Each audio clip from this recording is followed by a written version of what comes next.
Gujarat state monitoring સેલનો સપાટો અમરેલી જિલ્લાના ખાંભા તાલુકાના નાના વિસાવદર ગામ નજીકથી 1 કરોડ રૂપિયા કરતા પણ વધારે વિદેશી દારૂના મુદ્દામાલ સાથે એક શખ્સને દબોચી લીધો તો 16 શખ્સો નાસી છૂટવામાં સફળ રહ્યા। અમરેલી જિલ્લાના ખાંભા તાલુકાના નાના વિસાવદર ગામ નજીક ગુજરાત સ્ટેટ મોનિટરિંગ સેલે મોડી રાત્રિએ દરોડો પાડી વિદેશી દારૂનો મોટો જથ્થો ઝડપી પાડ્યો છે। આ કાર્યવાહીમાં કુલ રૂપિયા 1 કરોડ 4 લાખ રૂપિયાથી પણ વધારેનો મુદ્દામાલ જપ્ત કરવામાં આવ્યો છે। એસએમસીની ટીમે ટ્રક અને અન્ય વાહનો દ્વારા દારૂનું કટિંગ ચાલી રહ્યું હતું ત્યારે રેડ કરી હતી, જેના કારણે નાસભાગ મચી જવા પામી હતી। સ્થળ પરથી 12,726 વિદેશી દારૂની બોટલો મળી આવી હતી, જેની કિંમત કુલ 59,64,390 છે। આ ઉપરાંત મહિન્દ્રા પિકઅપ ટ્રક અને એક બાઇક સહિતનો મુદ્દામાલ જપ્ત કરવામાં આવ્યો હતો।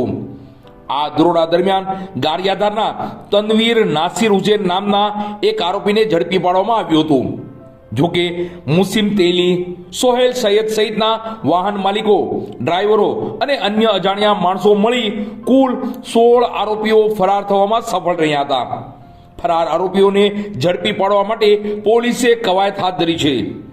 જપ્ત કરાયેલો કુલ 1 કરોડ 4,69,390 નો મુદ્દામાલ ખાંભા પોલીસ સ્ટેશને સોંપવામાં આવેલ છે। 31 ડિસેમ્બર નજીક હોવાથી બુટલેગરો સૌરાષ્ટ્રમાં દારૂ ઘુસાડવા સક્રિય બન્યા છે, ત્યારે આ મોટો જથ્થો ઝડપાયો છે। આ દારૂ ક્યાંથી લાવવામાં આવ્યો હતો અને ક્યાં જિલ્લાઓ, શહેરોમાં, ગામડાઓમાં પહોંચાડવાનો હતો તે અંગે તપાસ ચાલી રહી છે। સ્ટેટ મોનિટરિંગ સેલના આ દરોડાથી ખાંભા પોલીસમાં સન્નાટો વ્યાપી જવા પામ્યો છે। સ્થાનિક પોલીસ ઊંઘતી ઝડપાતા અનેકો સવાલ ઊભા થયા છે। આગામી દિવસોમાં પોલીસ ઉચ્ચ કક્ષાએથી કાર્યવાહી થવાની શક્યતા છે। ઉલ્લેખનીય છે કે આશરે 15 દિવસ પહેલા પણ બાબરા પંથકમાંથી દારૂ ભરેલું એક કન્ટેનર એસએમસીની ટીમે દરોડો પાડી ઝડપી પાડ્યું હતું।